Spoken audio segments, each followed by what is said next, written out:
Ladies and gentlemen, boys and girls, and all my baggage droppers around the world, welcome to another episode of the Drop Your Baggage podcast with me, your host, the self-talk engineer, Charles Woolfork, where we talk to people that are dope, that can give you hope and teach you a technique that can help you cope. This episode is brought to you by Brienne and Company. Brienne and Company is a jewelry boutique that makes durable minimalist jewelry that uses genuine pearls, local shells and sea glass, natural gemstones, precious metals, and quality handcrafted designs. This Hawaiian locally made jewelry is made by Brienne Light herself, and you can reach her at her Instagram that is always popping when you look at Brienne and Company, or you can look at her website, brienneandco.com. Thank you so much, Brienne and Company. But now, the man of the hour, who we're really here for, is Mason Chock. Now, Mason Chock is outstanding, and this is just a few of the accolades that he's had. Now, he is a former firefighter and spent 12 years in that position as a rescue specialist. He's a Hawaiian enrichment. He was a Hawaiian enrichment program and programming, and became the executive director of the Native Hawaiian Education Association. A few of his friends and firemen came together to build a challenge ropes course at Waipa, and thus they began their company, Kaua'i Team Challenge. Leadership. He is also the program director and executive director of Leadership Kaua'i. And their focus is on leadership development for socioeconomic change and positive growth, focused in the sector of education, business, and government. Today, he is one of 40 certified master facilitators of the Leadership Challenge in the world. He has served in the Kauai County Council since 2013, ladies and gentlemen. This man just loves to give, and he is the chair of the Kauai Resilience Project and the president of Malama Huleia. He is also an outstanding husband, outstanding and supportive husband, and the father of 3 wonderful kids, most of all. Ladies and gentlemen, I bring to you Mason Chock. What's up, Mason? Aloha, aloha, aloha, Charles. Good to be here with you. Thank you so much for that introduction. Happy to be here and jump on board with how we can be more resilient, for sure.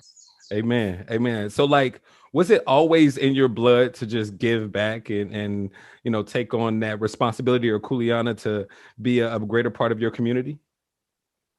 I like to say, I was born that way, but I think it was probably learned, which kind of proves that everyone can do it and get into that mindset, right, of service. There were a couple sort of pinnacles, I think, in my life that shifted me. Definitely my family, my ohana, has it in their heart as servants. But I think one of the sort of the turning points was actually the high school that I went to was for all Native Hawaiians, called Kamehameha. And it's interesting that the school wasn't solely focused on the fact that we were, the details of how it is we were Hawaiian, but just the fact that we were special in the sense that we represented a specific group that was underrepresented.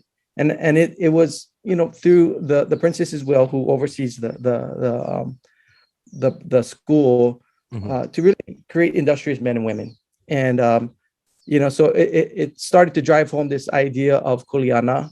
And I think that many graduates from this school have that sense of responsibility, to understand, how it is they serve their people.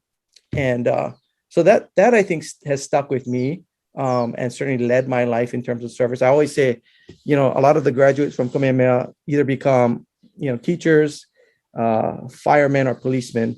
And I was no different. I became a firefighter, not really with the interest of serving. It was just like, hey, I wanted a job to come back to on my island. Yeah. I was a young father, but definitely was my, my introduction to real hands-on service. I mean, I was a waiter prior to that, but this was about different, because people now, when the bell rang, like, people really needed me. They weren't just saying, hey, Garcon, come here. They are like, hey, I need your help, man. And it was really, I think, something that, lit the fire for me. Yeah. Right. Like, this is something that, drives my passion in being able to help people. And that stuck with me. I think of all the things that you introduced me with, I'm still all of those things. It's just sort of scaffolded, built upon over the years. So. And where did your leadership skills come from? I mean, what did it come from Kamehameha and then compound from there, or did it start that much younger? Yeah, interesting. What happened for me, as I said, I was a firefighter. I was on the rescue team. Back in 2001, it was like this afternoon. We were headed to Napali Coast, which is typically where in the afternoons we get a call because someone's stranded or got hurt on the Napali Coast. And this is like, 13 miles, right, of pretty treacherous terrain. And so this one was different, no different. Someone had gotten hurt. They called in. It was about 5 o'clock, 6 o'clock. And it takes about 5 minutes to get over the ridge from Lihue, from where our headquarters is, all the way to Napali Coast. We never made it. We actually, at about 1,500 feet elevation, we lost our engine. And so we did what was called an auto rotation, basically, where you could stop the rotors, and luckily we weren't very too high up above Waialeale, which is the center of the island, right? Where we were able to sort of glide down and do a emergency landing. We broke our tail off, and luckily we had just a great pilot. He was able to keep us from doing what I call the death tumble, to the valley. So we got caught up on some trees. The short story here is that I was hurt in that process. I ruptured 3 discs and broke my back, which led me sort of on this different pathway. And that different pathway was first for me in understanding, like, how can I move forward in my life? I was pretty adamant that I was going to be the fire chief. but that just wasn't in the cards, so to speak. Wasn't in as my fate. And luckily, when I went to meet a lot of people, healers, who they were there for me in a lot of different ways, not just for physically, but they were able to give me some spiritual guidance as well. Amen. And part, in that guidance, ideas that I could do something else in service really came up. What I had done right before I had gotten hurt was, as you mentioned, start this challenge ropes course. I was pretty active. As firefighters, we only work 10 days a month. So I was pretty active in the community on my days off. I was not only working another job at the hotel, but I was helping some of my classmates with who I had mentioned, have that service mentality. And we had started a charter school called Kanu'i Kapono. Oh, wow. And you started that? We helped found it. Yeah. I was That's on the awesome. board. The idea was that, hey, we wanted to get our kids into different atmospheres and the different ways that they would learn. So the idea of the ropes course really kind of fit into that. And at Waipaw, because we started a youth mapping group with another one of my classmates, Stacy Sproat. So Ipo Torio at Kanu'i Kapono and Stacy Sproat on the North Shore there. We just got together and we said, like, what do we want for our kids? We were at that age of having kids. So the ropes course was my contribution, I guess, which led me, again, down this idea of like, okay, it's about team building. It's about, bonding. It's about learning and growing. And it naturally fit into the emergence of leadership Kaua'i. And so so we started the ropes course in 1999, and around 2003, we were kind of on this island experiencing this economic boom. Real estate just booming as what it continues today. And it was sort of the first glimpse of Kaua'i seeing this really pressure, like this heating of our island internally, from not only have and have-nots, but those who were coming from somewhere else and calling this home now, and those who have been here, since the plantation era. And so a lot of our meetings were, becoming contentious, heated. And there were a few leaders that preceded me that really came together, those from the Chamber of Commerce, those from government, just the leaders at the time that said, look, we should do something like, well, let's get together and start something where we can bring together some of these minds and bridge people. And so the idea of Leadership Kaua'i that's where it was founded. I came on board to help with that because I had a challenge ropes course and I was doing team building and so forth. And so I naturally sort of eased into helping with the program. Later became the program director, started the youth segment, which enlisted juniors in high school from every school, Oh, cool. private and and public, and then rolled into the executive director position. I was in that position for about 6 or 7 years. Wow. Through that period is where I really had to dive deep, took the deep dive into leadership development. That's where the leadership challenge came into the view for me.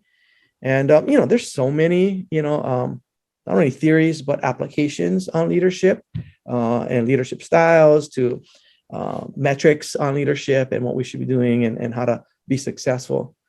For us, obviously, with Leadership Kaua'i, it was about how can we strengthen our community. And so I dove into that and became a master facilitator, as you mentioned, of that work. And it's expanded, over the years. And I continue to do that work. But, eventually, the idea that everyone has this capacity to lead, has it innately within them. All we have to do is help them unleash it. Yeah. It was really about us doing more than just, 20 youth and 20 adults in our annual program. It was really about us reaching a tipping point in Hawaii so that everyone's sort of speaking this language of leadership and how we can help each other become more. So I left, and that's where I started. I had sort of taken Kaua'i Team Challenge and called it Kaua'i, which is leadership development, and expanded on it. And so we're still in tandem, Leadership Kaua'i and Kaua'i Leadership Development, for-profit, nonprofit in Hawaii. Yeah. So I love how you stick to your guns. Like you see something and you don't just talk about it, you take action, whether it be from separating from leadership challenge there was and starting your own organization, or whether it be building a school, whether it be anything, you know what I mean? Becoming executive director of Leadership Kaua'i, you always walking the walk. For someone that wants to tap into that leadership quality within them, what skills or mindset should they start with in order to start to kind of make this transformation that they want to make?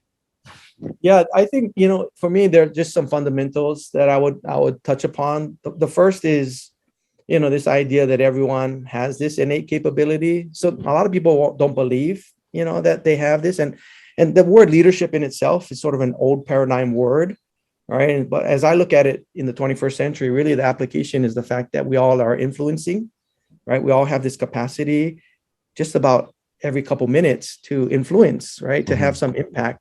And so that's a conscious choice. I guess the question is how do you want to influence and who do you want to be in that process? So that's the first one, is everyone is a leader, right? So everyone can learn it. The other is that, it's got to be a choice. We can choose to act on it or not, like you said, right? And so you got to consciously be willing to say, hey, I'm asking for this. I want to do something. I want to make a difference. But part of that is really just understanding who you are, right? Your innate values, what you believe in, what you're passionate about. And that's an exploration in itself. So, at the foundational level, it's if you're committed to lifelong learning, if you're committed to, the fact that life is sort of just a series of experiences that we can take, and no matter difficult or even pleasant and happy, have something to share with us about who we are and who we want to be. Then we're on the trajectory of already leading, and from there we can constantly make choices about how it is we apply the things that we're learning. So that's really it. So it's tapping into your skills that you already have, and then applying it into not a leadership role, but in a way that you're influencing others. Because you don't necessarily have to be you don't have to be a leader, to have a title in order to be a leader. Absolutely. And the more and more I learn, and if you hear the stories from, all over the world, and that's really why I'm connected to the Leadership Challenge, just about the research piece of it, of really kind of gaining clarity on what is showing up in the world. But after, 5 million observers in our database, there's some consistency that we're looking at in terms of we gotta if we want to lead, then really it's about how we model the way, right? It's about how it is we have a great vision or understand vision, but more so how we mobilize people towards that vision and are willing to, within that vision, initiate change and be willing to be in somewhat of a struggle in order to gain something that's better for all of us. That's the collective approach to how it is this idea of leadership works, at least. So it takes a selflessness, like a selflessness and a desire to serve and to give, in order to be that leader, of course. I do think it is. I mean, I certainly think that selflessness is part of it, but I also think that there's a balance in that selflessness to understand like what's important for us, and to understand that as much as we value ourselves is how much we can value others as well. Yeah. So that part of that is really an exploration, right, of who we are and our willingness to, like you said, or this idea of continuous learning is, it's like I do this work now, and I started this work when I got hurt, right? When my back was injured and I was lost and I was really angry with the world. Yeah. And, I thought, man, something's been taken from me. And it wasn't until I really started to see life in a different way and realize that, hey, there's no mistakes. There's just lessons, Mason. It's how you take those lessons and apply them. Don't be stuck in really what's been given you, whether it be good or bad. It's what you take with it and how you apply it moving forward. And so that idea of leading really is what stemmed out of that. Amen. And like you're talking about looking within yourself a lot, and it kind of goes, it pretty much is hand in hand with self-reflection. So tell me about how much self-reflection that you do and how you do it. Yeah, that brings me up a story. So and I'm sorry to keep going back to that painful time, right? It was sort of, when I look back at the accident, the helicopter crash, now 20 years later, it's probably the best thing that ever happened to me. Of course, I didn't feel that at the moment. Right. But one of the people that mentored me, her name was Mahilani Poi Poi. Auntie Mahilani was she was like a healer, seer and a healer. And one of the things she said to me, is like, she said, boy, you have it in you to serve, and you're going to find other ways to do it. But in order to take that to another level, you got to go home and clean your hale. She said, you got to go home and clean your house. Yeah.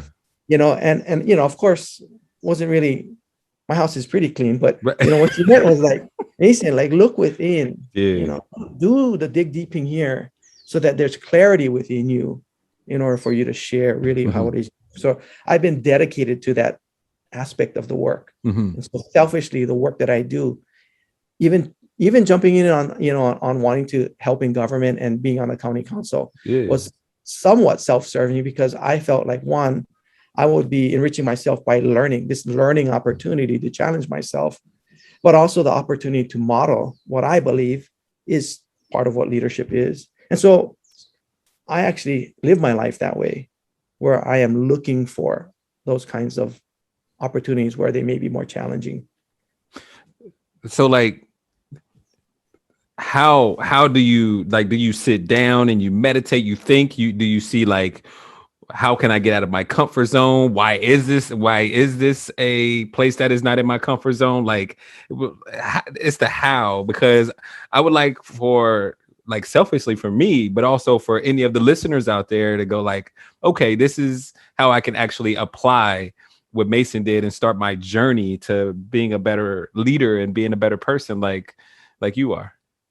Yeah, thanks. I mean, I think one, not only those foundational sort of mantras like the no mistakes, right? Everything's a learning lesson, puts you in a frame of mind to like seek out the answer and reflect. And you mentioned that. I mean, I think reflection is such a underutilized tool, right? That's always accessible to us. I think that I've evolved, though, even from that standpoint of like, okay, like, this is what's been, given to me, what is it, to like reflecting, whether it be meditating. I mean, I really think that it enlists all aspects, spiritually, mind, body, soul, right? To be able to feel comfortable with it. I mean, I do a lot of not only reflection, but prayer, right? Prayer meaning, not in a dogmatic way, but really just like asking for clarity on a consistent basis. And so much of within our Native Hawaiian culture is about seeking those who are ancestors for support. Yeah. Right. And trusting that when those and paying attention, really, I mean, part of meditation is our ability to pay attention to the small things, the signals, the messages that are coming through, so that every person I meet, I'm almost like, oh, wow, this is amazing. Why am I meeting this person? What do we have to share with each other? Or why is this message coming through so clearly? And we call it our na'au, right? Where we're feeling this within our opo, our stomach, right? It's like, this is something to pay attention to. I've been able to tune into that over the years more succinctly, but it's taken practice. But it's not only that sort of spiritual aspect of application, but it's also this internal aspect of, looking at how do I be strong physically? How do I be strong mentally, emotionally? And seeking some of the tools out there, like you said, whether it's, like I said, going swimming in the morning, swim in the morning, or, practicing it. One of the things that leadership development has allowed me to do is by teaching it, as you know, right, you become more proficient at it. Touche.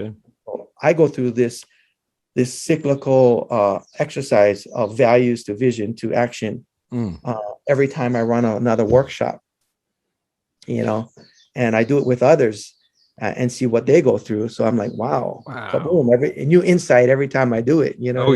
Oh yeah. So like doing it, like using the different modalities, whether it be meditation or prayer or self-reflection. And then having a true belief that everything happens for a reason, and that this universe is unfolding perfectly, and there's a reason why you have these little breadcrumbs or run into these events that you run into throughout your life. And then challenging yourself to take advantage of these opportunities that have come upon you, come your way. And then looking within to not only learn, but also teach what you have learned. And what were those V's again? Vision, value, and what was that again? Yeah, values to vision to action. Values to vision to action. I love that. That's outstanding right there. That's gangster. The last piece I would say is that it's about people. I mean, as I said, when I meet people, so much of who I am is about the bridge and understanding where our connections are. I do think that we are here to help each other along that journey. So it's about relationships ultimately, and how we apply those relationships in a mutual learning environment. So yeah. So that's a part of the things that's with resources, because we have plenty of resources around us. All we have to do is just look for them. So you said the tools that are going to help you be successful, but another resource is the people, the help, the if you join forces with someone, you can always get things done. You know what I mean? The teamwork makes the dream work, which you totally taken advantage of, whether it been through your company and you teaming up with other firemen, Leadership Kaua'i, where it's like a coalition of people coming together in order to make a better Kaua'i, but also with the Kauai County Council. Now, right, you got some guts to go under that type of scrutiny where you go into the county council. I mean, it's a blood sport over here with that stuff. So tell me, how did you get into that back in 2013, 2012, 2013? It's a great story. Yeah, it's one that, in my role in nonprofit in Leadership Kaua'i, I had, the conversation I would have with my mentors was, yeah, it's about systemic change, but how does that happen? Does it happen from the inside out or from the outside in? Well, when you look at our biggest systems like government, education, right, business, these are pretty bureaucratic systems. And so my response to it was always, it's got to happen from the outside. I don't see it happening from the inside. When I left Leadership Kaua'i and I said, look, government, business, education. I'm going to go to education first because that's where the open door is. It's like the easiest, lowest hanging fruit, right? It's like everyone knows we want the best for our kids. Well, man, that was a real eye-opening experience for me. I got the opportunity to take our program, our leadership program, and institute it into the school system. And I did that for about 7 years. And it was great, a great experience. But you know what I learned in that process of being in the trenches was compassion and empathy for understanding what the dynamics was that our teachers would go through, and our students were going through. You know, being in a small confined space, 40 students to one teacher, for instance, and expecting that we're gonna have meet standards, on a regular basis. Really was kind of like that boom for me in recognizing, like, no, the only way I can really affect change is if I actually put myself into understanding what the dynamics are that's happening within these systems. That's where that hands-on approach really, I think, has stuck with me. So in 2013, this island was sort of at this tipping point, I'll call it, because for years, agriculture has always been, from the plantation era, has been a huge piece of who we are. And I mean, we would all still argue today that in order to keep our rural character, agriculture is what we need to invest in. And I think it's true. The fact is, we've come from an industrial sort of approach to agriculture, which hasn't been sort of, it's definitely hasn't been the organic approach where we have backyard farms, and so to speak, like we did in World War II. But that sort of came to a head when we started to get some of these companies that were doing more research. And so there are questions from the community that were coming up, and there was concerns because whenever they'd spray, some of the kids at the school would get sick. People surrounding the fields were starting to complain about the smell. And there was some evidence coming around worldwide that, hey, this might be bad for you. And so there was an appeal to the council at the time. Of course, I wasn't there, to do something about it. And what they did is basically they did barriers, right? They said, well, we're going to create buffer zones for you folks to do your work, which impinges upon their ability to grow food and be a sustainable company. This resulted in literally marches in the street, 3,000 people marching in the street on Kaua'i, which we've never seen ever before. Hey, bro, like the Hawaiians will come out and they will protest effectively, Joe. Well, exactly. But it became a divisive situation because it became sort of a worldwide platform for GMO versus non-GMO. So the council at the time started put up into action a bill. They passed a bill, a buffer zone bill. They were calling it a pesticide bill. It was Bill 2491. It evidently got vetoed by the mayor. The mayor's position was it wasn't a county role, it was a state role. So we were preempted by the state. And then what happens at the council, and I never knew this, of course, is the county council has 2 weeks. They can actually override the veto with a supermajority vote, which is 5 votes. So they have 2 weeks to do that after the override, after the veto. And within that 2 weeks, there was an opening in the mayor's cabinet, and one of the county council members opted to take that position, which left a vacancy on the council. And so there was this looming vote. Now they didn't have all 7 members. Right. And what started to become clear was that the votes for the override weren't there any longer. Like, people were flipping their votes because they were like, no, you guys are causing more damage. You're not doing the right way. And so one of the members in that period, when they went for the vote, called for a recess, and they said, look, we're not full. We need 7 members to make this decision. We need to, and when there's a vacancy like that, they can appoint a position, right? That vacancy. And so essentially they said, okay, we're going to go get this person. And so within a few days, they sent out a request for people to submit their name. Okay. There were a few of my mentors, people who were part of Leadership Kaua'i in the past, who reached out to me and said, hey, will you please help us put your name in? I was like, I don't know, this is, kind of spooky. I wasn't really paying attention to the actual issue myself. So I wasn't as connected. I wasn't involved in it. Naively, I put my name in there. 18 other people, I got selected, appointed. And within that moment that I got appointed, I was sworn in, and then subsequently went into a 4-hour meeting on the legal aspects of this particular bill. Wait a second. You said 19 days? No. So they had the 2 weeks. Two They took weeks, 14 2 days. days. Yeah, they took couple of days to hire someone, and then they swore me in on the minute, within 15 minutes. I was in a meeting for 4 hours to decide like what I should be doing on this override. And there were people Dang. lined up on the street, sleeping on the sidewalks, and they were going to vote on it the next day. So I got off at, I got done with the briefing at 6 p.m. And for that next 24 hours, I was bombarded, Ah. right? And I was like, oh, what did I do? What did I get myself into? Woke up the next morning, 9 o'clock was the vote. I walked in. I needed security to walk in, Oh my right? God. And we sat there, and we took the vote.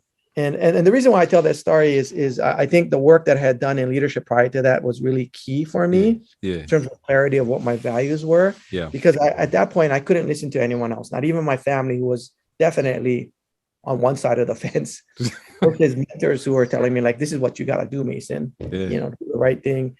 And there was no right at this moment. That's how I got into the council, under a hail of fire. And I stuck with it for a couple reasons. One, I had lost friends basically after that vote. Dang. I voted in favor of the override. Mm-hmm. What happened was it went to court. They sued us. The company sued the county, Mm-hmm. and the Supreme Court agreed with them. They said, look, it's the state's job to figure it out. We didn't know. No one knew. But now there was clarity that it was the state's job. Mm-hmm. And so we said, okay, no problem. But I wanted to stay in the boat. I wanted to stay there in order to prove that, these things are difficult decisions. They don't end well. And we need to be able to model that we can still come back to the table with aloha, with love. Yeah. Still bring people together. And so the last 8 years really has been about me modeling how that can happen at the council and in the community.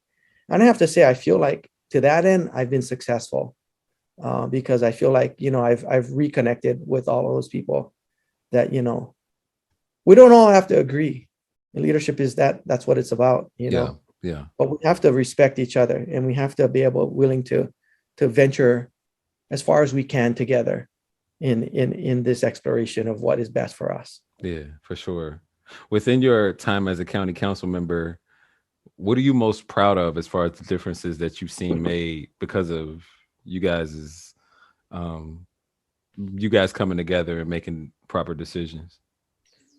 Yeah, I really feel like I've been able to hold space for how it is we can, completely disagree, with each other at the table, but completely admire and support each other mutually, in ways that understand and recognizes their point of view. Mm-hmm. And so that kind of dignity and respect, I think, is often missing and sort of is used to divide and segregate, particularly in our world today, as we see it happening everywhere from social media to the highest offices of government. Real talk. In our country and in our world, that we have on Kaua'i know that how to do it, so that we will stay together regardless, and that it's more about the collective voice and where we need to go, and that we need to be willing to be flexible and realign constantly in order to get the best outcomes. Yeah, that's one thing that's so amazing about Hawaii in general, is the fact that the main value here is aloha. With the aloha state, right? So that love and compassion. I mean, listen, I don't go to the rallies up on Rice Street, right up the street from me, but I do know that they say that whether you believe in this or you believe in that, come on by, celebrate with us. It's all full of love and acceptance. And ever since I've come here, it's been an embracing of that. And as long as you also give that respect, it's shown to you as well. And if you're not, then you're still show patience, but also you're shown like, okay, this, it's kind of leads you into a different direction as well. It's an amazing culture to be a part of. And I mean, you grew up in it. You are it. you know? Yeah, it is. And we need reminders every day. We need people to model it and show up with it every day and from every background, within teaching our kids about it and how that plays out, but also sharing with visitors and newcomers, right? Mm-hmm. Um, and there's a lot to learn, I think, all the way around. And if we give each other the chance to to be in that space long enough, I think that we learn to appreciate each other. It's about trust building, vulnerability plus trust, right? How do you teach your kids these values of the Hawaiian ways? Hmm. Well, I mean, part of it is I believe so much that we learn by doing. Mm-hmm. Hands-on work is the best, and experience is the best teacher. And so it's been always about how to provide those experiences for my children. Mm-hmm. And so that's very diverse. It can be about taking them on a trip, right? It can be about being in nature. It can be about sports. It can be about just sitting down and spending time together, listening to each other or reading with each other. Mm-hmm. It's about me showing that vulnerability, that I can practice being vulnerable in the moment and fail, and recognizing that, and speaking to it in a way that models that it's okay for them to do the same, Yes. and that they're in safe places. But it's also about fortifying them, right? To be clear about how it is, or work towards being clear about who it is they want to be, Yes. and questioning that constantly. So, 100%. man, that's a full-time job, right? A being, and not being off because you got little eyes watching you all the time. Oh man, they're the best teachers for Yeah. sure. Yeah. For sure. That's amazing. And man, here on the Drop Your Baggage podcast, we talk to people that are dope, that give you hope and teach you a technique that can help you cope.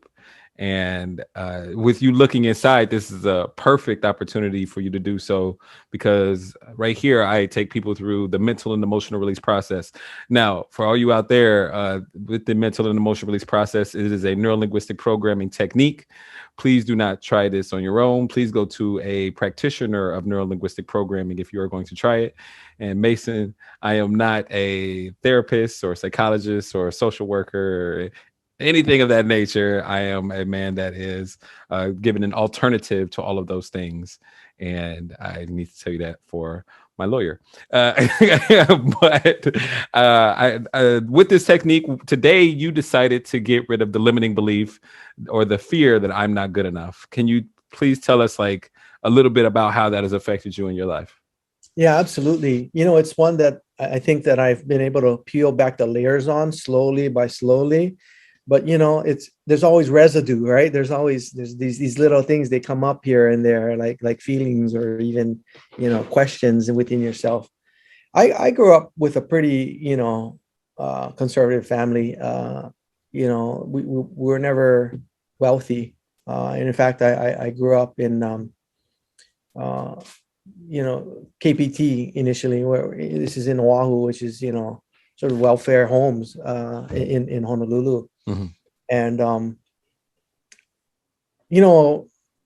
coming from sort of plantation background, my family, they had this mindset. I think all plantation immigrants with we're coming here for a better life, and in this land, this free land, and we got to not only make the best of ourselves, but we have to come with a sense of humbleness and hard work. And so we should be happy with what we have. And so this, and it's prevalent today. If you look around the community still, it's sort of like, don't make waves, don't speak out, be happy with what you have. Yeah. That's enough, and so it can be, in some ways it can be viewed upon as being humble. In other ways, it can be viewed upon as being limiting, in terms of mind. Right.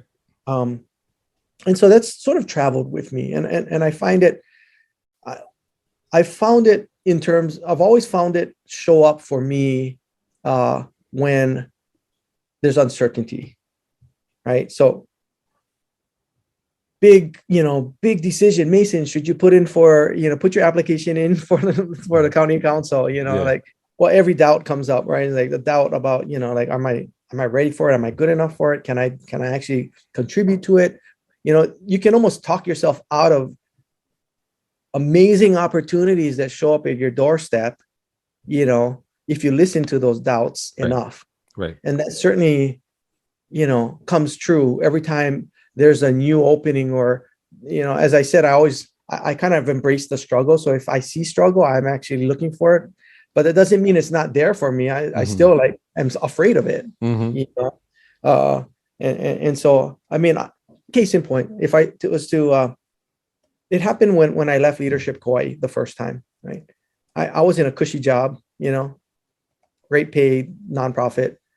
I left because there was something within me, a passion within me that said, Mason, if you really want to create systemic change, you got to do more than just, 40 people a year. You got to try and connect with the whole community.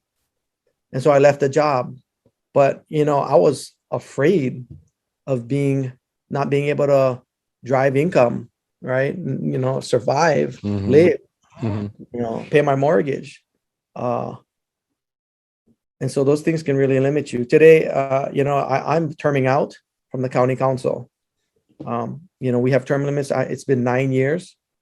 In November, I'll be seeking out something else to do. Wow. And that's new territory, new change, new fears, right? Like, oh my God, what do I do? All right. And so that's really relevant for me right now, about that fear is there for sure. And am I good enough in some of what I'm seeking? Like, some would say, well, Mason, you're a county council person, I mean, you should, you can do a lot of things now, perhaps, that you've been in the community and people know you. The fact is, I think I need to believe what that really is for me. Yes. Yeah. Yeah. Real talk. Like, and that's all it is that knowing that we can handle anything that is put in front of us because we always have. The evidence is always there.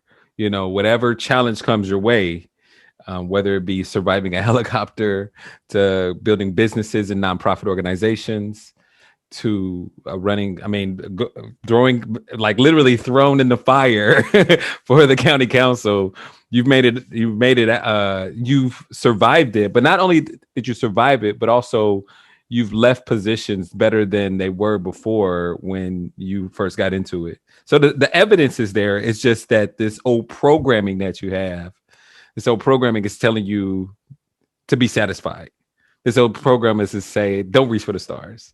And you break past that. But how much is that little hesitancy or that little bit of fear holding you back from being a blessing to someone else and someone else and someone else? Or doing something that maybe not even in your consciousness as of right now, just because you're trained to kind of subdue that ambition. It's impressive that you break past it and that you have that will to conquer your fears and to stare your fears right in the face, but to get rid of that will just eliminate that buffer, if you will, that buffer between your ultimate success, which you will have, getting started, and your ultimate success that you will have. You see? Yeah, I hear you. And you give me too much credit, I think. I think, like I said, I think it's like layers. I mean, it's always there, though. You know what I mean? I guess my point is that I don't know if it goes away. That's a limiting belief, my friend. But I only say that because I'm a self-talk engineer, right? This is what I do. I'll help people eliminate those fears, get rid of those fears. So like, people are so used to having that mindset of fear is always there. It's always prevalent. It's always in the back of your mind, that negative self-talk. That's why I call myself a self-talk engineer, because eliminating that negative self-talk unleashes so much potential, because then you have these goals that you see you can reach, and all you got to do is just take inspired action. After you have a plan and the tools, you just take inspired action, and you just drive it with consistency, and then boom, all of a sudden you manifest whatever you want. So do you think that it can be there, but you can, I mean, obviously we can overcome it because we have, and that's proven. But it's what I'm hearing you say is you can wipe it out of existence so it's never comes back. Exactly. So with the skills through neurolinguistic programming. So Tony Robbins, yes? Sure. Tony Robbins. Not like personally, right? He came to Kaua'i a couple of times. I've heard stories about him in Princeville, but that's for another episode. But like that's what he does. He helps people overcome themselves and their old programming. So with this technique that we're going to do together, it shifts your consciousness. It shifts your consciousness from what you were afraid of, and you look at it at a different perspective. So, for example, these things already consciously. So that. So, in fact, you're great at it, at knowing things consciously. Like, this is going to be a great opportunity. I'm going to challenge myself. I'm going to help so many people, and then you break past that fear, and then boom, you have a breakthrough to where you rise to the next level.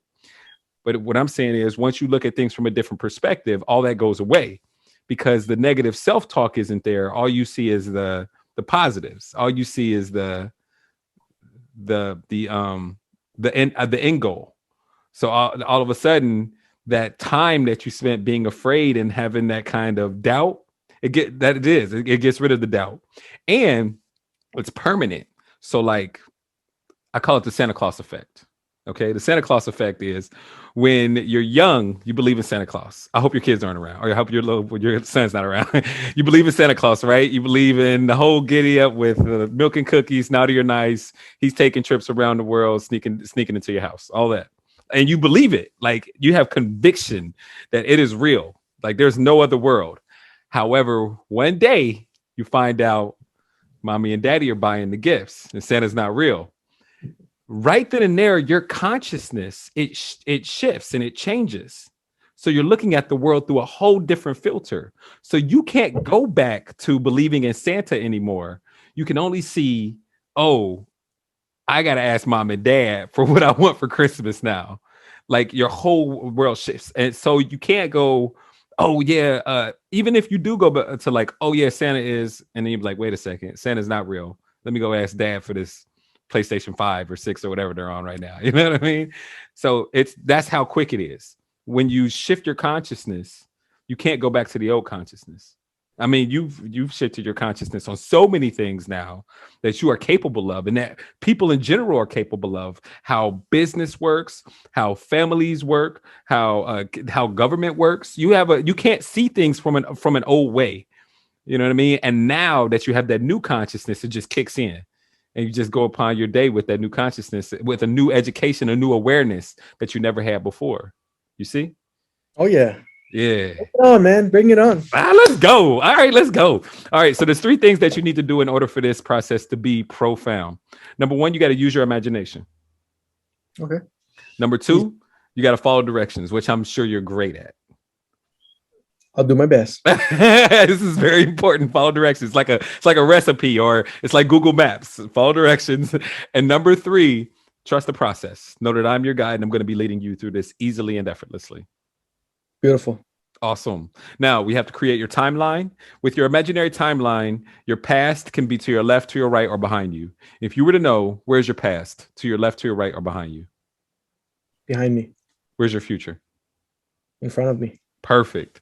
All right. Now, is it all right with your unconscious mind for you to release this fear of not being good enough today and for you to be aware of it consciously?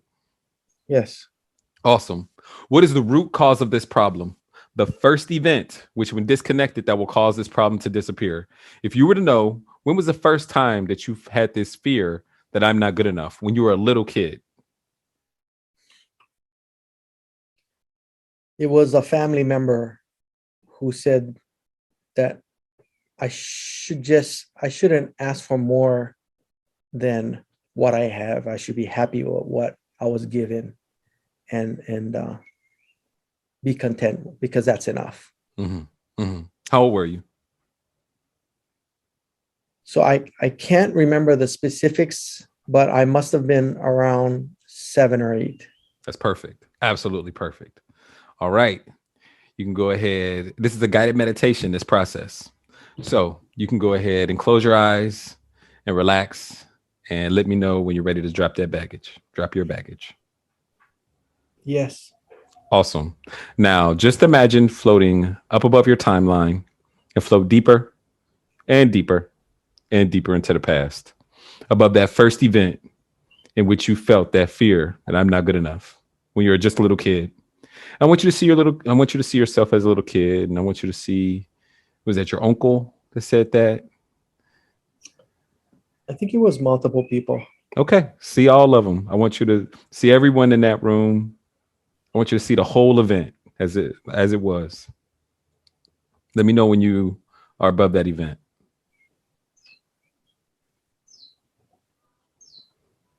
Okay. Okay. Now stay right there, floating above the event.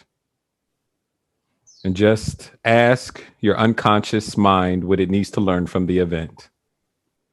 The learning of which will allow you to let go of the emotions easily and effortlessly. Your unconscious mind can preserve the learnings so that if you need them in the future, they'll be there. Just tell your unconscious mind to preserve the learnings. Yes. Awesome.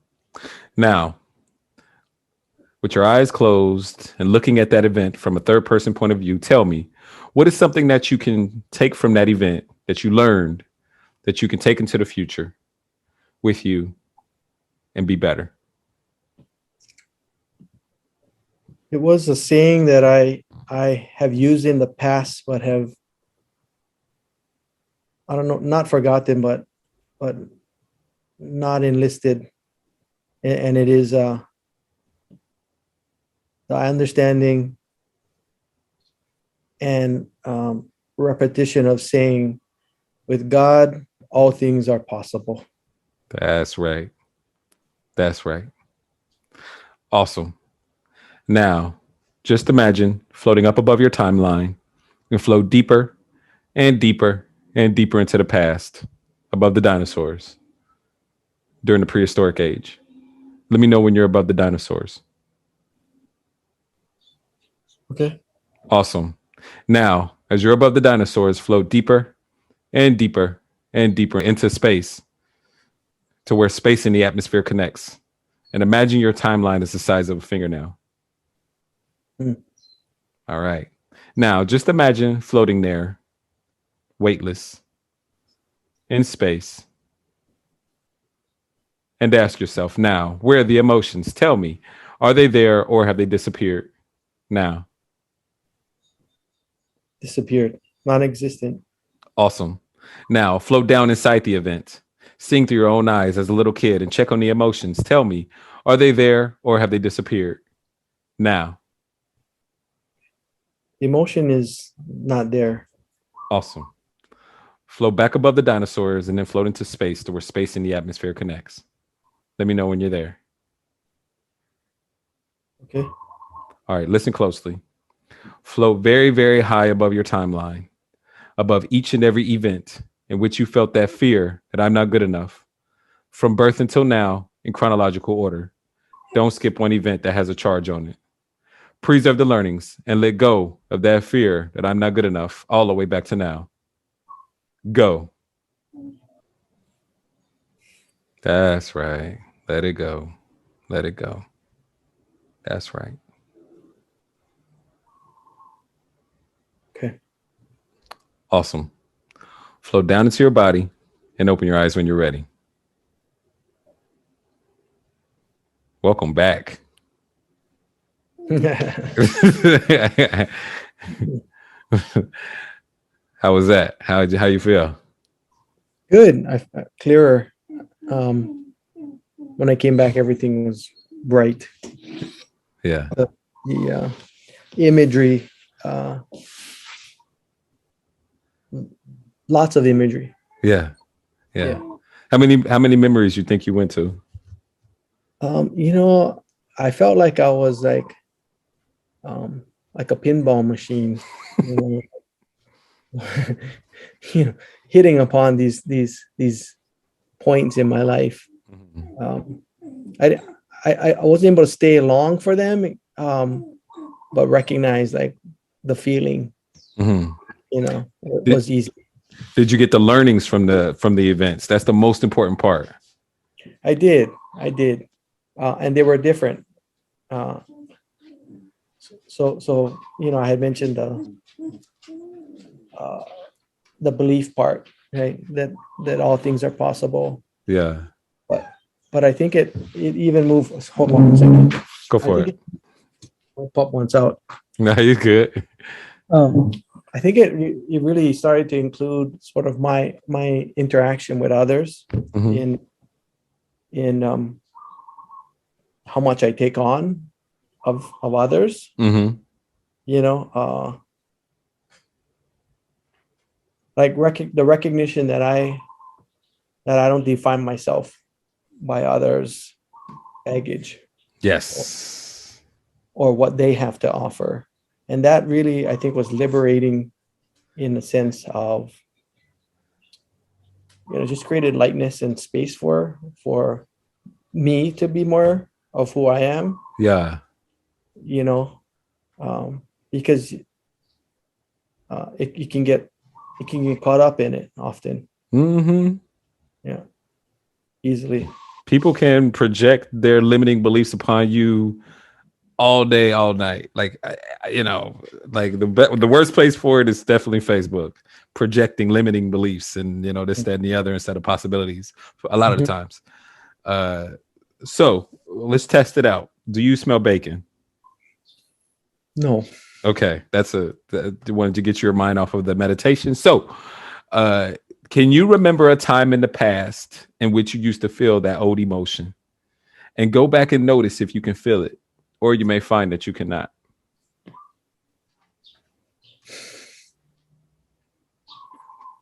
no, not right now. Okay. Okay. Get used to it. Okay. Now I want you to go to imagine going out into the future to an unspecified time in the future in which if the same thing would have happened in the past, you would have felt that fear that I'm not good enough. But it's the future now. So see if you can find that old emotion, or you may find that you cannot. No, How does that feel? Like when you look out into the future, how does that feel? stress free. Why? Because it doesn't matter. Like you know what I mean. I am who I am. Yeah. Like acceptance. It's acceptance. Like you're good enough, so it doesn't matter you know what I don't know if what happens, but whether or not I get the job, you know what I mean, Yeah. or I'm good enough in order to even apply for the job because what I have to offer is enough. Ooh, the confidence. You hear that difference in how you're like how you're confident about like it doesn't matter and I'm good enough. I see my value. Yeah, it's nice. Right? How do you feel about leaving the county council now after the 9 years and the future upon that? Brighter. Mm. My our hope always is to, at least for me, is to like Yeah. new expanding, you know, opportunities, Mm-hmm. and at least for the last 6 months, it's been, some of what I hear, like, well, what are you gonna do? Right. Or what's the next best thing, or what can you do better, or or how are you gonna spend your time, or how are you gonna make money? Mm-hmm. And I'm not worried about it. Mm-hmm. I really, and I'm not sure if I was worried about it Mm-hmm. before, except that now the feeling supports it. Yes. So like I would say, like when I really sat down, I'd be like, nah, but there'd be like a itch somewhere, Yeah. like a little voice there, be like, Mm-hmm. but you should probably think about it right now. Yeah. Or you should probably do something, or you should probably talk to somebody, Uh, so that I don't know if it's a sense of urgency or that that just that I guess it's that little voice, it's kind of quiet now because it's the feeling is there enough to not have it be present. How does that feel to have the silence of the voice?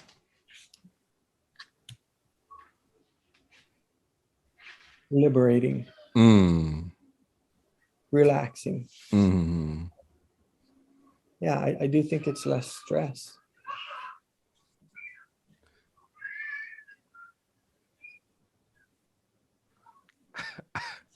Maybe even more joy, Amen. because then you can accept more. Yes. Yes. You can be more in the present. Mm. You don't have to worry about the things that have not yet to come. You can stay right here, and there's plenty of solutions to problems. There's plenty of solutions, and the things that we perceive as problems aren't even problems. It's just the things that we like, the worst case scenario that might be to come if things go haywire, right? Which usually they don't. But now there can be an acceptance of where you are right now, and hopefully an appreciation of the journey to where you're going. Yeah, I mean, there really is, the more out there, it feels like, for me. And Yeah. um, I've always felt like, for my work at the council, while Mm-hmm. I'll be willing to sort of continue service in government, Mm-hmm. that there were benchmarks for me to look at that were more about. It's just always been.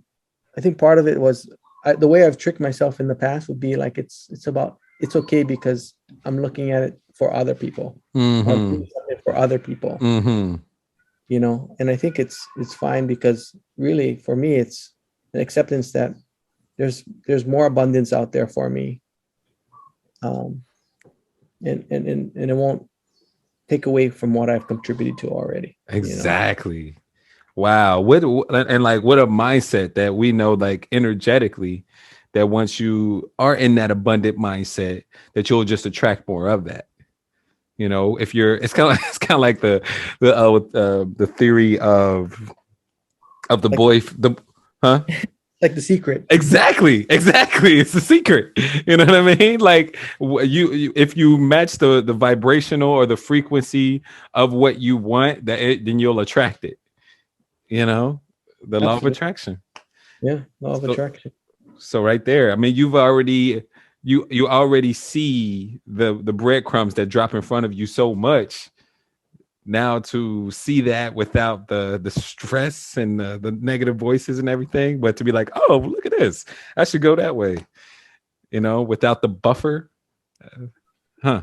That's Or pretty. the reason, there'd always have to be a reason, Mm, like, oh, that's a good reason. That's a good excuse for me. I should do that because of others, or I should do that because it's the right thing to do. Right. That's always sort of impetus for, uh, to move. But mm-hmm. yeah, I, uh, I do feel like, yeah, this fleeting emotion that's been around for a long time was already fizzling out, but I think you might have stomped it. Yeah. Yeah. And you were just so used to having that, right? You're just like, oh, it's always gonna be there. And now it's like, huh, this feels good. Like, oh man. Like I can't, wow, I should have did this a while ago. Oh, this is awesome. Good, man. Good. I'm super happy for you. That's awesome. You deserve it. Like anybody in the world deserves it. You deserve it. Just because of how much you give. I mean, and just the heart that you have. The more that you're free to do what you want, the more that you're going to be able to bless others. And there's a lot of people out there that's waiting for your blessings. Hmm. Yeah, Yeah, for sure. that's what's up. Thank you so much for showing up for your divine appointment, Mason. I really appreciate you answering that text. My pleasure. It's been good time, and I appreciate the work that you're doing. I think it's transformative, and we need to get every person in front of you here in order to, Yeah. move the needle, man. Move the needle for us first, because when that happens for us, man, the world opens up for everyone. 100%. Yeah, That's what it's all about, man. Just appreciate that stuff. Yes, for sure. And thank you all out there who have listened to this wonderful podcast with Mason and I. I really appreciate your attention and your support. If you're on Facebook and YouTube, please consider hitting the like and subscribe button. And if you're on a podcast platform, give a brother 5 stars and give me some feedback out there. I really appreciate it. Mason, like, just thanks again. Any please give us some wise words. I mean, you've already given us so many, but give us one more before we get up out of here. I think trust in yourself, right? Trust that we're not alone. Trust that there are many that surround us constantly, that are there to help scaffold us, and from there are no limits, there are no boundaries, right? And just believe all things are possible. Especially through the creator. Amen. Hey, you guys, thank you so much again. Take care of yourself and take care of one another. Peace. Aloha.